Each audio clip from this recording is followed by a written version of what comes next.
अस्सलाम वालेकुम स्टूडेंट, मेरा नाम है मोहम्मद जुबैर और आप देख रहे हैं डायरेक्शन फॉर यू। वीडियो के थंबनेल से आपको पता लग चुका होगा कि हम लोगों ने यूनिट नंबर 1 मैथमेटिक्स का चैप्टर नंबर 1 जो है वो 9th क्लास का हम लोगों ने कंप्लीट जो है वो देखना है अकॉर्डिंग टू ELB 2021 के स्मार्ट सिलेबस के मुताबिक। तो वीडियो को बिना टाइम वेस्ट किए हम लोग स्टार्ट करते हैं अपने टॉपिक की तरफ, जो कि हमारा फर्स्ट चैप्टर है मैट्रिक्स एंड डिटर्मिनेंट्स।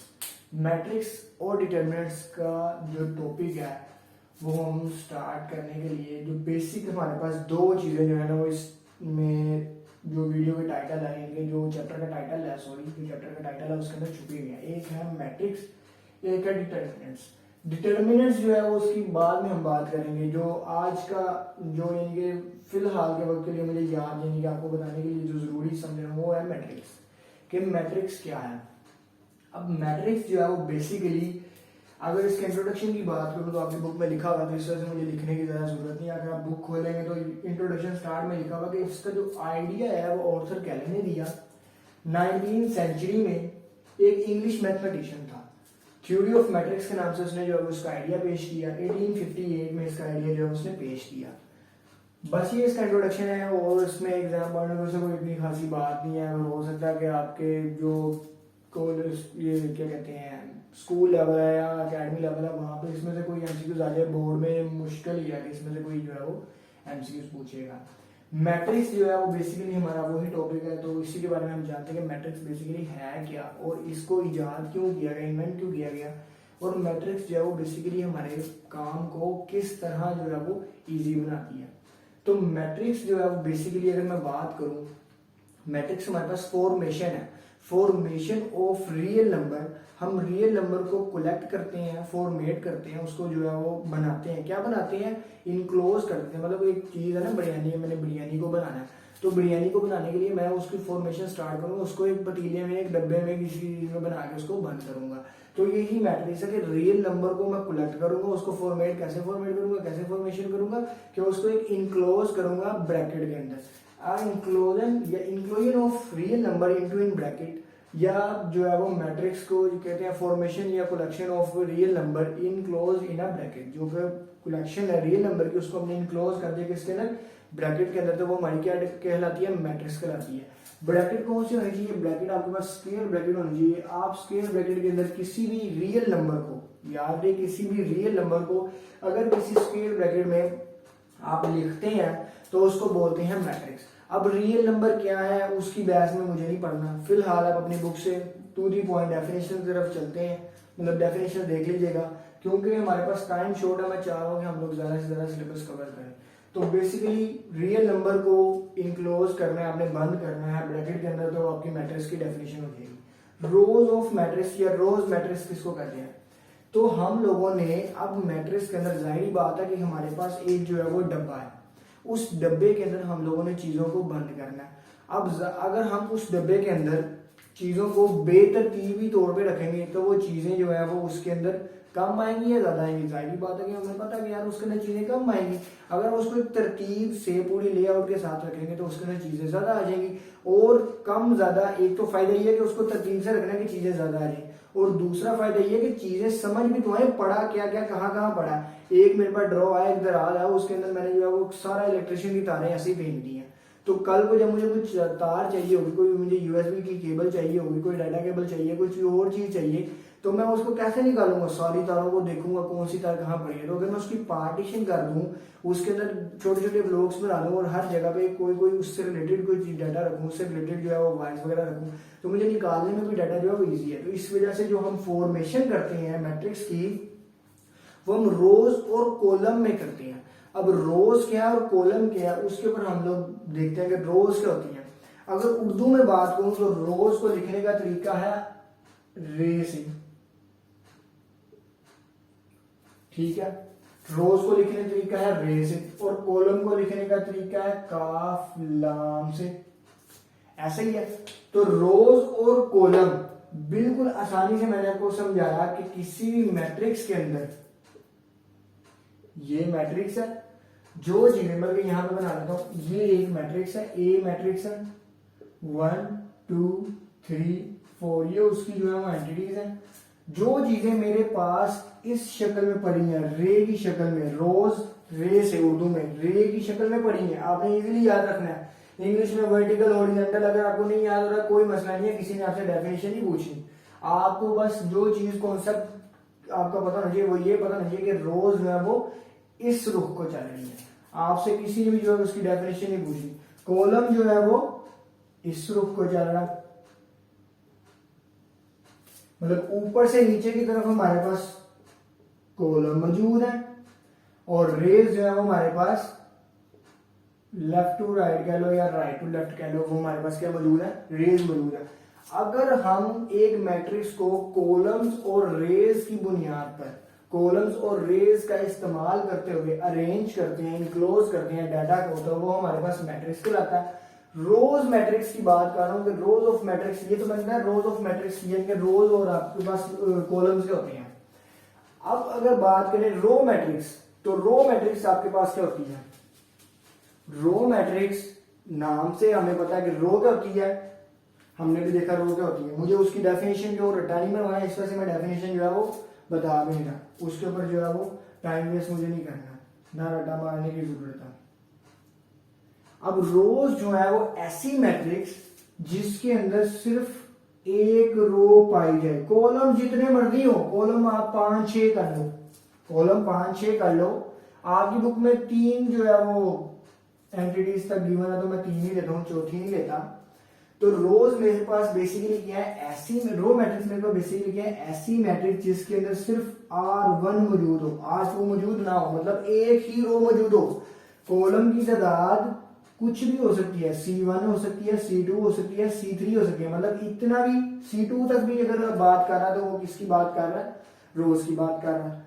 ऐसी मैट्रिक्स जिसके अंदर सिर्फ एक रो, तो उसको मैं क्या बोलूंगा, रो मैट्रिक्स। और ऐसी मैट्रिक्स जिसके अंदर रोज तो 2 है, मतलब रोज की तादाद जितनी मर्जी हो लेकिन कॉलम की तादाद जो है वो सिर्फ एक हो, तो उसको कहते हैं कॉलम मैट्रिक्स। कॉलम मैट्रिक्स और रोज मैट्रिक्स आपको समझ आ जाएगा। ऐसी मैट्रिक्स, रोज मैट्रिक्स रोज के नाम से यानी कि आपको पता लगेगा, ऐसी मैट्रिक्स जिसके अंदर रोज की तादाद एक है, और कॉलम मैट्रिक्स ऐसी मैट्रिक्स जिसके अंदर कॉलम की तादाद एक है। रोज मैट्रिक्स के अंदर कॉलम की तादाद जितनी मर्जी हो, हमें कोई गर्द नहीं, रोज की तादाद एक होनी चाहिए, और कॉलम मैट्रिक्स के अंदर रोज की तादाद जितनी मर्जी हो, हमें कोई गर्द नहीं, कॉलम जो है वो सिर्फ एक होनी चाहिए। उसके बाद ऑर्डर ऑफ अ मैट्रिक्स की अगर बात करें कि मैट्रिक्स का ऑर्डर क्या होता है, अब आपको मैट्रिक्स भी मैंने बता दिया, रोज मैट्रिक्स भी बता दिया और कॉलम मैट्रिक्स भी बता दिया। Order matrix, order of a matrix क्या होता है, ऑर्डर ऑफ अ मैट्रिक्स का जो फॉर्मूला है वो बेसिकली मेरे पास है m cross n, m multiply by n कर लो या m क्रॉस n कर लो। तो स्टूडेंट जो मेरे पास ऑर्डर ऑफ अ मैट्रिक्स की बात करते हैं, ऑर्डर ऑफ मैट्रिक्स का जो फॉर्मूला है वो मेरे पास है m क्रॉस n या m मल्टीप्लाई बाय n। तो m क्रॉस n में जो नंबर ऑफ रोज है वो किसको रिप्रेजेंट करते हैं, m को, और जो कॉलम है वो किसको रिप्रेजेंट करते हैं, n को। मतलब क्या कि अगर आपके पास मैट्रिक्स A है और उसके अंदर आपके पास 1 2 3 ये मैट्रिक्स आपके पास मौजूद, मैट्रिक्स A जो है वो बस 1 2 3 है, तो आपको बोला गया कि आपने उसका ऑर्डर मालूम करना है। तो आप ऑर्डर कैसे मालूम करोगे, आपके पास फॉर्मूला है m क्रॉस n। तो यहाँ पे m जो है वो रिप्रेजेंट कर रहा है नंबर ऑफ रोज को, तो नंबर ऑफ रोज आपके पास कितनी है 1, तो 1 क्रॉस कितनी है कॉलम 3, तो 1 क्रॉस 3 जो है वो इसका ऑर्डर है। वेरी सिंपल है कि आपने सिर्फ ये फॉर्मूला याद रखना है, m क्रॉस n या m मल्टीप्लाई बाय n। यहाँ पर m जो है वो रोज को शो करेगा और n जो है वो कॉलम को शो करेंगे, और रोज जितनी भी है आपने उसको लेफ्ट हैंड साइड पे लिखना है, क्रॉस लगाना है, और कॉलम जितने भी आपने उसको राइट हैंड साइड पे लिखना है, और आपने जो है वो ऑर्डर निकाल लिया, यही इसका ऑर्डर है। आगे जो टॉपिक हमारे पास जो समझने वाला टॉपिक है वो है इक्वल मैट्रिक्स। या तो क्वेश्चन शॉर्ट में भी आ सकता है या आपके जो है वो हो सकता है कि इस तरह का कोई कॉन्सेप्ट आ जाए किसी और शॉर्ट सवाल में, आपसे डायरेक्टली ये चीज ना पूछी गई हो लेकिन आपको ये चीजें पता होंगी, तो फिर जो है वो हम लोग उसकी बात कर सकते हैं।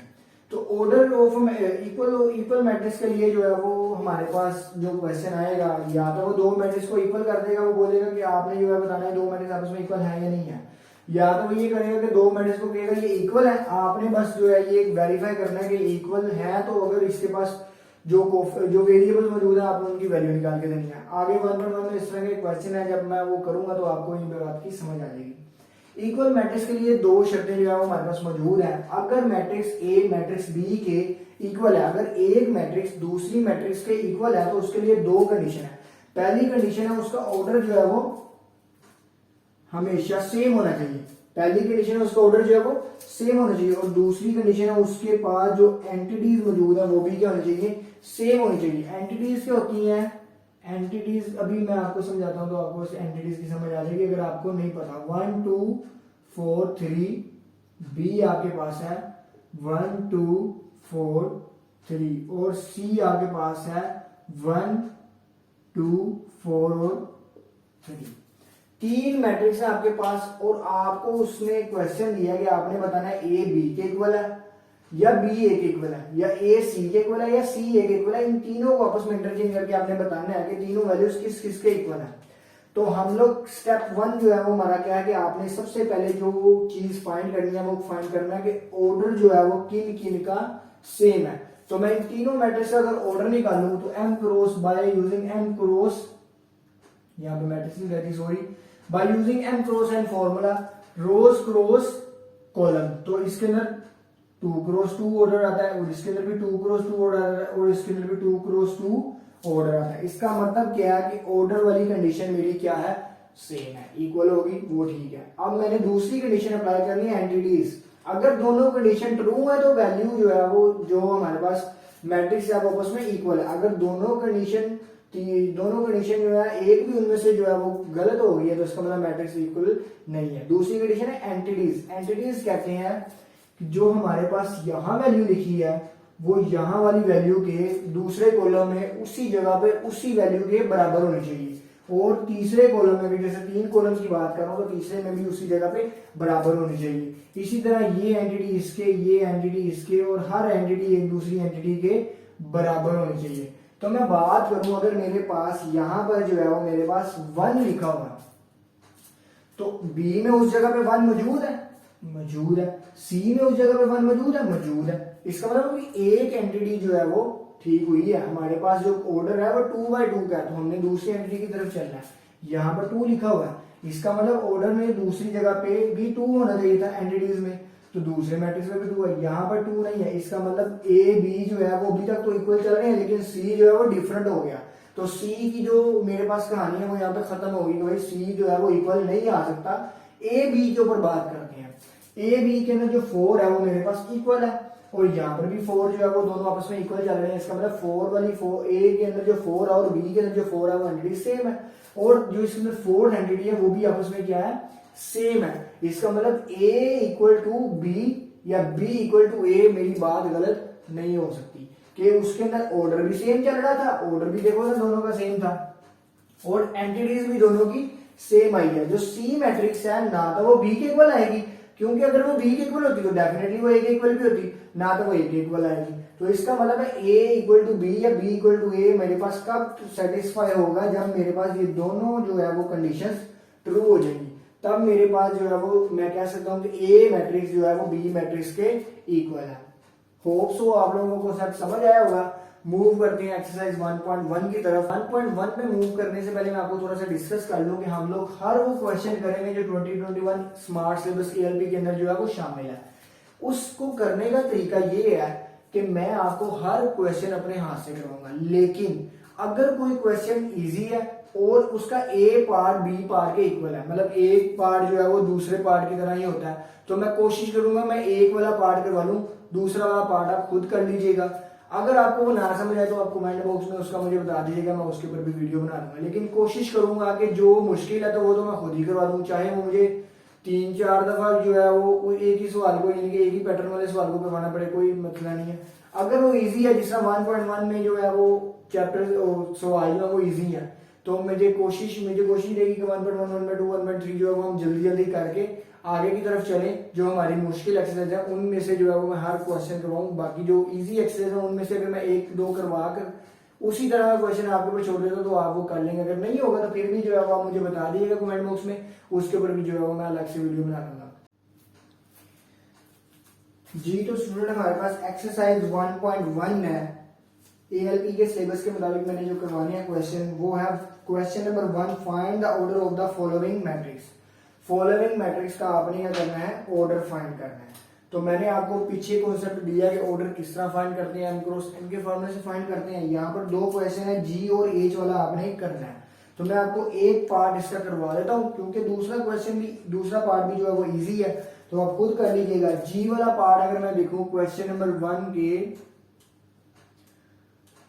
पार्ट नंबर जी, मतलब उसमें मुझे उसने find the order of the matrix, order find करना है। जी जो है वो मेरे पास मैट्रिक्स है, जी मैट्रिक्स मेरे पास क्या है, 2 1 3 3 2 4 0 3 और 5। ये मेरे पास जो है वो एक मैट्रिक्स जी है। जी मैट्रिक्स का जब मुझे ऑर्डर फाइंड करना है, तो सबसे पहले लिखने का तरीका ये है कि मैं सॉल्यूशन लिखूंगा। सॉल्यूशन के बाद मैंने यहां पे लिखना है order of G is equal to m cross n, where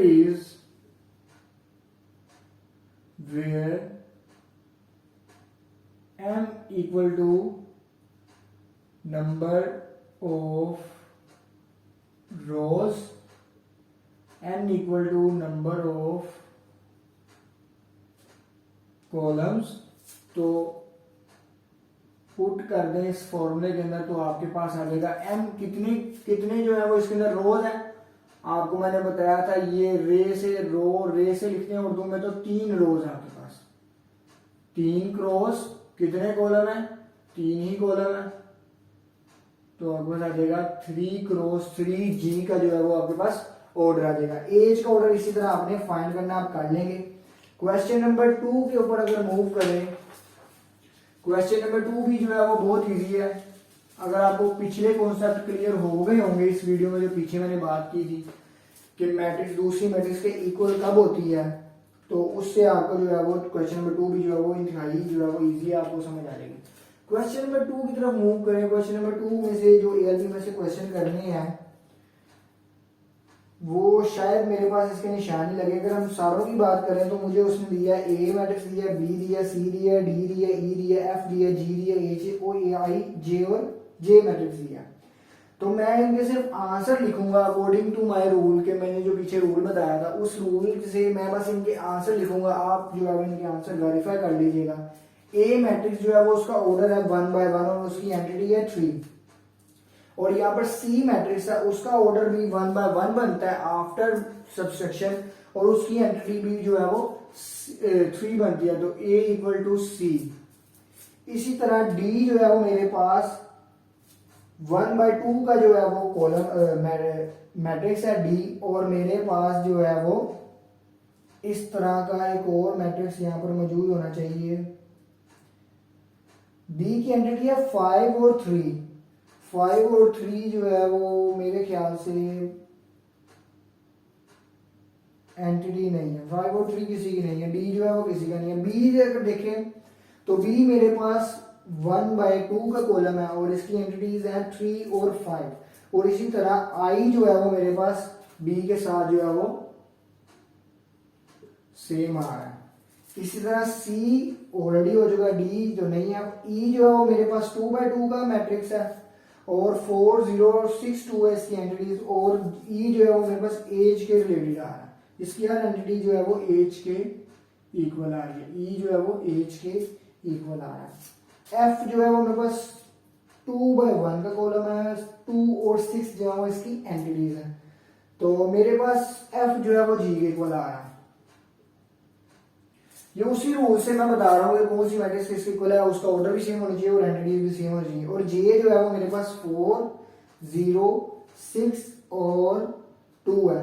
मतलब क्या है, मेरे पास जे जो है वो 4 0 6 2 4 0 6 2 2 by 2 का मैट्रिक्स बनता है, और ये 4 0 6 2 ई के इक्वल आ रहा है। ई जो है वो ऑलरेडी एच के इक्वल है, इसका मतलब ये जो है वो ई जे और ए जो है वो तीनों आपस में इक्वल है। तो ये मैंने क्वेश्चन नंबर 2 भी सोल्व कर लिया। आप लोग देख लीजिएगा कि मैं क्यों कह रहा हूँ ये आपस में इक्वल है। आप लोगों को पीछे मैंने कॉन्सेप्ट दिया था, तो आप लोगों को इजीली समझ आ जाएगा कि क्यों जो है वो ये जो मैट्रिक्स है आपस में इक्वल है। क्वेश्चन नंबर 3 की तरफ चलते हैं। शोर के लिहाज से हो सकता है कि बोर्ड में आ जाए और इम्पोर्टेंट भी है और ये ALP के सिलेबस के अंदर शामिल भी है। तो क्वेश्चन नंबर 3 में उसने हमें ABCD की वैल्यू दी है और उसने बोला कि ये जो लेफ्ट हैंड साइड है वो राइट हैंड साइड के इक्वल है। ऑलरेडी उसने इक्वल का निशान लगाया और उसने बोला कि उसने मुझे बोला है कि ABCD की वैल्यू आपने निकालनी है। क्वेश्चन नंबर 3 की तरफ मूव करते हैं। उसने ABC और D की वैल्यू जो है वो ड्राइव करने के लिए बोला है और उसने बोला कि A मैट्रिक्स जो लेफ्ट हैंड साइड है वो B राइट हैंड साइड के इक्वल है। तो लेफ्ट हैंड साइड की बात करें तो उसने मुझे बोला, सबसे पहले ये देखें कि उसने ड्राइव किया ABC और D जो है वो ड्राइव करने को बोला है कि आपने इनकी वैल्यू मुझे निकाल के देनी है। और जो मैट्रिक्स उसने मुझे दी है वो दिया है A plus C minus 1 A plus 2B 4D minus 6 equals to 0 minus 7 3 और 2D। जब इसको सोल्व करेंगे तो हमारे पास सबसे पहले जो चीज आएगी वो ये है कि हम लोगों ने देखना है कि ये वैल्यूज आपस में इक्वल है या नहीं है। क्योंकि उसने मुझे क्वेश्चन नंबर 3 में ऑलरेडी बोल दिया कि ये दोनों मैट्रिक्स आपस में इक्वल हैं, बस आप मुझे ABCD की वैल्यू निकाल दें। तो हमें जो है वो जरूरत ही नहीं है इसके ऑर्डर को चेक करें, इसकी जो है वो एंटिटीज को चेक करें। तो डायरेक्ट मूव करते हैं सोल्यूशन के ऊपर।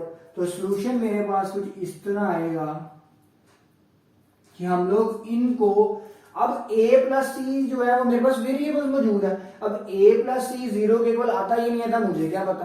तो मुझे इसके लिए A प्लस सी की वैल्यू निकालनी होगी कि भाई 0 के इक्वल आ रहा है कि नहीं आ रहा। लेकिन उसने बोला इक्वल है, उसने बोला है कि इक्वल मैट्रिक्स है, तो इसका मतलब A प्लस सी डेफिनेटली 0 के इक्वल आएगा, क्योंकि सवाल में उसने पहले ही बोला। तो A प्लस सी जो है वो मैं इक्वेशन के थ्रू इन सबको बना लेता हूँ कि जो जो वैल्यूज उसने बोला कि आपस में इक्वल है उनकी इक्वेशन निकाल लेते हैं। A plus C equal to 0, ये मेरे पास इक्वेशन नंबर 1 आ जाएगी। A plus 2B equal to minus 7, ये मेरे पास इक्वेशन नंबर 2 आ जाएगी।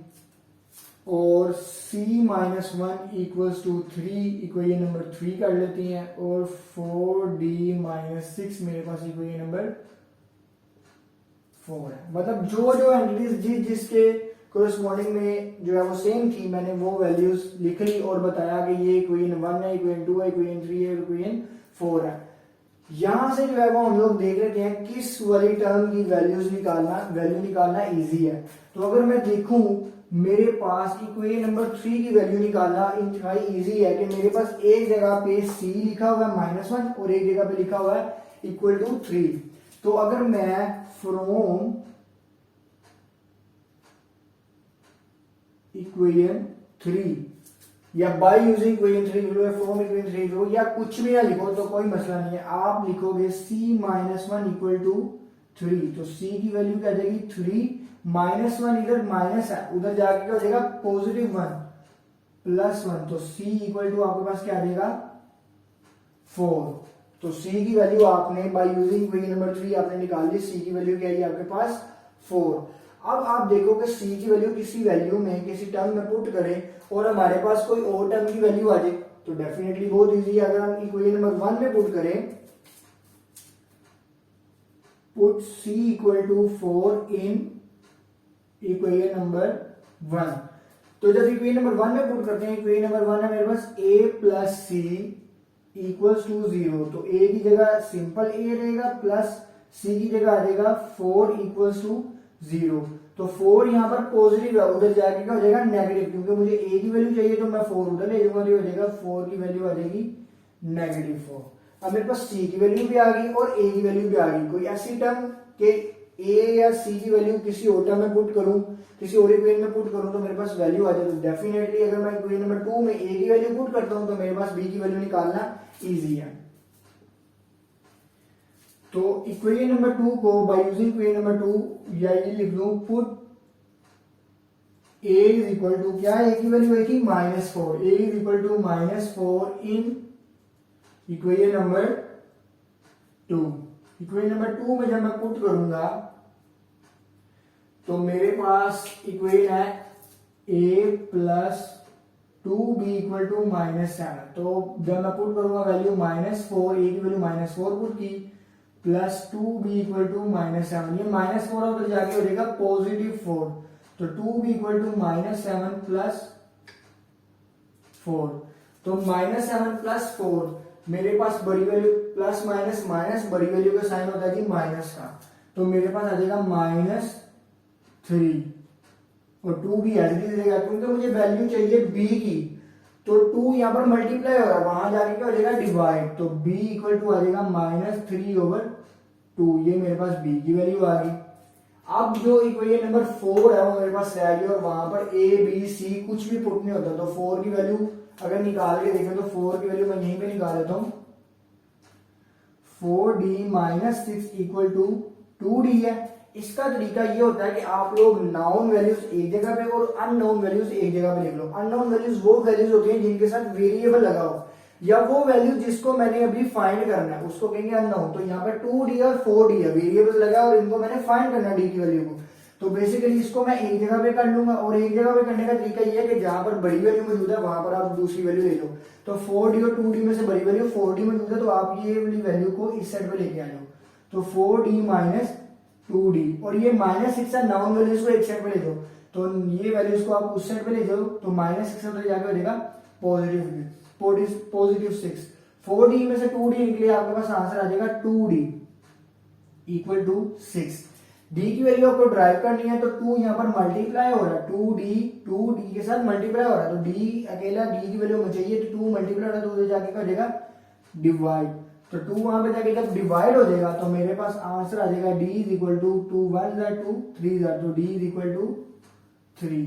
ये मेरे पास a की वैल्यू भी आ गई, b की वैल्यू भी आ गई, c की भी आ गई और d की भी आ गई। a की वैल्यू मेरे पास क्या आई है, a की वैल्यू मेरे पास आई है -4, b की वैल्यू मेरे पास आई है -3/2, c की वैल्यू मेरे पास आई है 4 और d की वैल्यू मेरे पास आई है 3। अब आपने यहाँ पर इनकी वैल्यूज पुट करके a की वैल्यू पुट करो, c की वैल्यू पुट करो, यहाँ पर इनकी वैल्यूज पुट करके आपने चेक कर लेना जो हमने आंसर निकाला वो बिल्कुल ठीक है ही नहीं। ये एक्स्ट्रा काम है, आपका आंसर बिल्कुल ठीक आया, लेकिन अगर आप चेक करना चाहते हो कि आपका आंसर ठीक है या नहीं आप इसको पुट कर सकते हो। ये आपने उसने आपको क्वेश्चन में दिया नहीं है कि आपने चेक भी करना है अपना आंसर, लेकिन अगर आप चाहो तो आप इस तरह चेक कर सकते हो। ए की जगह ए की वैल्यू पुट करो, सी की जगह सी की, मतलब जो भी टर्म्स जहां जहां गिवन है जो वैल्यूज आपके पास आई है आप वहां पे पुट कर दो। अगर वो values left hand side right hand side के इक्वल आ गया इसका मतलब आपका आंसर जो है वो ठीक है। ये एक्स्ट्रा काम है, इस वजह से मैं करवा नहीं रहा, अगर आप करना चाहेंगे तो आप खुद चेक कर सकते हैं।